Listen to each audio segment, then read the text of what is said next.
Okay, let's unpack Francis Schaeffer today. Presbyterian pastor, theologian, cultural critic. I mean, he really changed how many Christians thought about engaging the world around them. He certainly did. And our focus right now, I think, should be on his biggest idea, this concept of Christianity as uh, total truth. Right, total truth. And the huge implications it had both for the church itself and, well, for the wider culture he was talking to. And you really have to start with Library Fellowship, the community he founded in Switzerland back in 55. Robbery, yeah. Wasn't just a typical church, was it? Not at all. It was more like a hub, a place for students, seekers, even serious skeptics to really grapple with the big questions. You could say Library was where the total truth idea was really lived out. So that concept, total truth, it's kind of the engine behind everything he wrote and said, isn't it? Absolutely. He insisted Christianity wasn't just, a Sunday thing or about personal piety alone.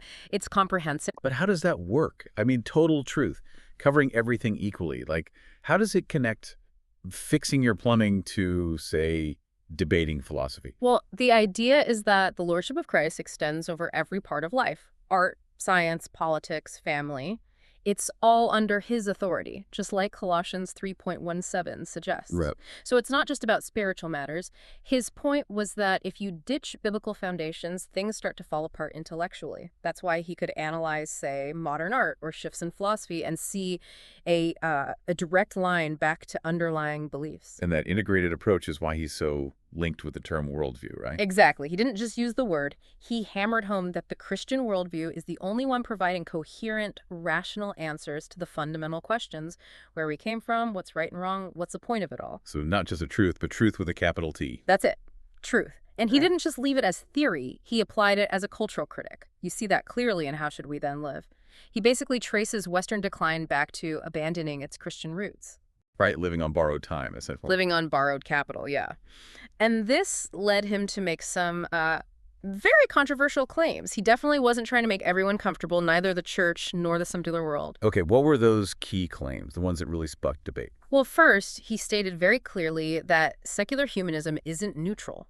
It functions as a competing religion. A competing religion, not No, just a philosophy. a religion, yes.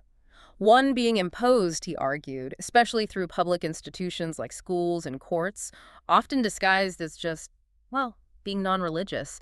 He said it's not neutral, and that assertion really fueled the culture wars. Okay, so if the state itself is operating on what he saw as a rival religious foundation, that leads to his second big point, doesn't it? Resistance. It does, directly. Schaeffer taught that when the government commands something God forbids, or forbids something God commands, Christians actually have a duty to resist. A duty, not just an option.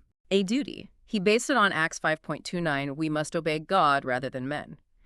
He saw this as essential for preserving freedom and justice against state overreach. But what's interesting is how he paired that boldness, that call for potential confrontation, with his approach to liberty. It wasn't just about arguing, was it? No, not at all.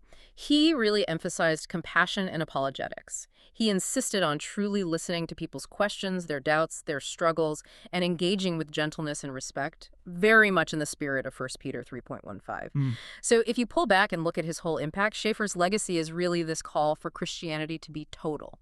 Christ's lordship over every single area. He refused to let faith be pushed into a private corner. And you see that spelled out in works like How Should We Then Live, looking at the cultural slide, and then A Christian Manifesto, which was his direct call to action against laws and state power, he saw as ungodly. Exactly. And maybe the challenge he leaves for you, the listener, is captured in that famous line, if Christ is not Lord of all, he is not Lord at all. The question then becomes, how do his ideas about engaging culture, about resistance when necessary, apply to the specific pressures you face today, whether it's in education, media, or somewhere else entirely?